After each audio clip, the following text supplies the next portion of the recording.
Hi, I'm Richard Park. I'm Associate Professor of Theology and Ethics here at Vanguard. I also direct the honors program. I really came to teaching from an instance all the way over in the Philippines. It was a 16-hour flight. It was a two-leg flight, and we got there for this 5-day conference. So at this point, by the time the conference starts in the evening, we're up for like 24 hours. And we go through our talks. We have another hour-and-a-half Q&A. And at the end of it, the MC who was hosting, was just kind of this jovial guy. And he said, "Hey, how many of you guys enjoyed that hour-and-a-half Q&A?" And they all kind of cheered, And how many of you want another hour and a half, he says. And they're cheering jokingly. But I grabbed the mic back from him and I said, I do. I would like another hour and a half. And there was a sense in which I really kind of came alive in that moment. And so I get back to where we were staying. I jump on my laptop. I write to my mentor. And I say to him, "Hey, Dave, I think I know what I was born for." And time difference notwithstanding, he writes back right away. And he says this, he says, "Pay attention to your body. This doesn't happen for most people in their life, if ever."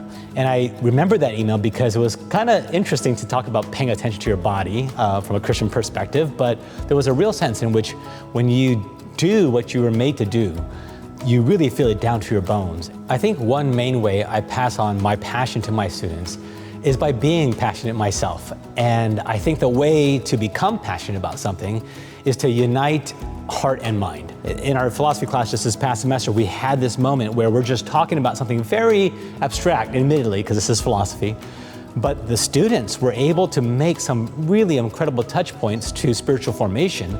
And as a result of that, there just came alive this conversation, this discussion in the classroom. And I think that's what it means to be Spirit-filled. There's a sense in which the Spirit works through us, but there's also a sense in which we pay attention to the connections between, again, academic truth, but also spiritual formation. When those come together, I have to say we're spiritually filled there. And so this is what I love to pass on to my students.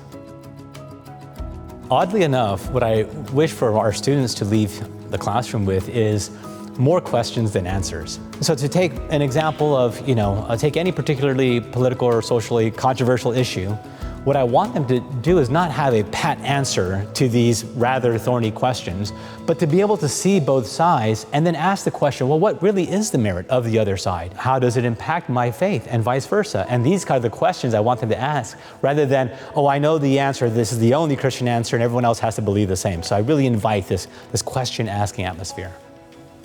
One of my fondest memories with students is actually, if I could say, outside the classroom. There was this season in my 8 years here at Vanguard. In one of those years, I was just having a particularly tough time. In fact, if I can be very frank, it had to do with my wife and my journey with infertility. And in that time, I don't even know if the student even knew that. But I still remember his name, Jacob. We were standing right outside of Heath near the parking lot. And he just asked me if he can pray for me. And this moment of just 5-6 minutes of prayer with his hand on my back, I mean, talk about reverse mentorship. That truly sticks out among my many memories with students here. So one thing I really hope for my students as we start each class is this notion of intellectual humility. It's really no different from the Proverbs that speak of the fear of the Lord is the beginning of wisdom. So I invite them to come with their intellect, but also with a kind of intellectual humility that says, I have yet to learn more. And I hope I model that. As cliche as this may sound, I teach at Vanguard because of our 3 core values: truth, virtue, and service. Truth without virtue is just head knowledge. You can get that anywhere. Virtue without truth is sort of moralism, you're just being good for the sake of being good. But we need both head and heart. But this third component of service is really a calling. So truth and virtue without service is a Christian without a calling. And it really is when those 3 come together that we are fully alive for God.